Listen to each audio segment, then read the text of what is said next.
Coba deh, sekarang kamu ngaca atau buka kamera selfie kamu. Terus coba tersenyum. Nah, kalau muncul cekungan di pipi kamu, maka selamat, kamu punya yang namanya lesung pipi. Tapi, kamu tahu nggak sih? Ternyata lesung pipi itu secara medis disebut kelainan kecil pada otot wajah kamu loh. Di pipi kita ada otot yang namanya zygomaticus major. Pada orang tertentu, terutama kamu yang punya lesung pipi, otot ini ketika kamu tersenyum akan terbelah menjadi dua. Makanya ketika kamu sedang tersenyum akan muncul cekungan atau lubang kecil di pipi kamu. Tapi tenang aja ya, ini tuh bukan kelainan berbahaya sama sekali kok. Justru banyak yang bilang lesung pipi itu jadi aksesoris alami yang bikin senyum seseorang jadi makin manis. Iya nggak sih? Nah sekarang aku mau nanya, kamu punya lesung pipi juga nggak sih? Coba deh tulis di kolom komentar ya. Coba deh sekarang perhatiin kulit di badan kamu. Ada bintik hitam atau coklat nggak? Kalau ada, bisa jadi itu yang namanya tai lalat. Tapi tenang aja ya, ini bukan berarti ada lalat yang buang kotoran di kulit kamu. Nah, tai lalat atau secara medis disebut nevus pigmentosus muncul karena penumpukan sel pigmen kulit alias melanosit di satu area tubuh kamu.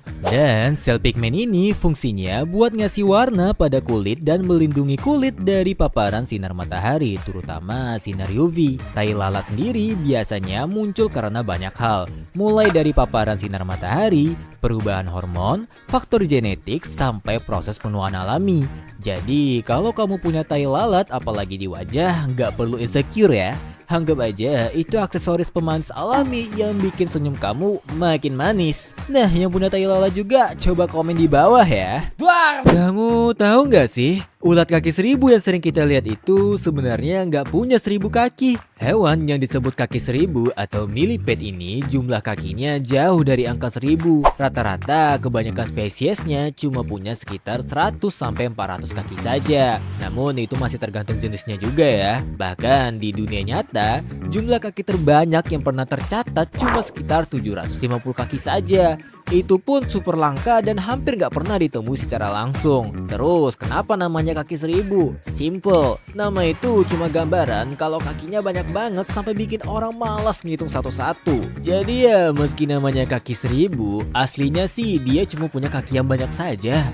Kamu tahu nggak sih? Bukan cuma kepala aja yang sering dibilang sekeras batu. Di alam liar ada juga pantat yang literally sekeras batu juga. Pemiliknya adalah hewan asal Australia yang bernama wombat. Yes, kamu nggak salah dengar. Pantat wombat ini super keras karena bagian tersebut dilapisi tulang yang tebal. Uniknya, ini bukan cuma buat gaya-gayaan, tapi jadi salah satu alat untuk bertahan hidup mereka. Wombat biasanya tinggal di dalam lubang. Saat ada predator mencoba masuk, mereka akan menutup pintu lubang memakai pantat mereka, yang dimana bikin musuh jadi nggak bisa masuk ke sarang mereka. Bahkan kalau musuh mereka masih nekat, wombat bisa menghantam kepala predatornya pakai pantatnya yang keras sampai mundur teratur. Tapi nggak jarang juga pantat wombat ini malah bikin para predatornya jadi pindah alam. Dan bukan cuma itu keunikannya, wombat juga punya kotoran berbentuk kubus. Iya, kubus. Bentuk ini bikin kotorannya nggak gampang menggelinding, jadi lebih efektif buat menandai wilayah mereka. Alam memang suka bercanda ya, tapi selalu ada alasannya.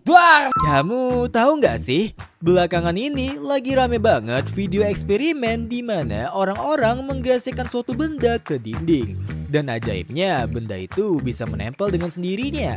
Yang bikin orang bingung gak kelihatan ada lem, lakban, atau alat perekat apapun. Terus muncul pertanyaan, ini tuh editan, trik, atau emang bisa kejadian? Jawabannya memang bisa terjadi. Dan kalian juga bisa cobain sendiri. Jadi gini, saat benda kayak pulpen atau penggaris plastik digesek ke dinding, terjadi yang namanya listrik statis. Gesekan ini bikin muatan listriknya itu pindah, dan akhirnya benda itu ketarik ke permukaan dinding. Namun tidak hanya listrik statis yang menjadi penyebabnya. Ini juga bisa terjadi karena permukaan dinding beserta cat dinding yang digunakan yang bisa menjadi salah satu penyebab kenapa benda tersebut bisa menempel ke dinding.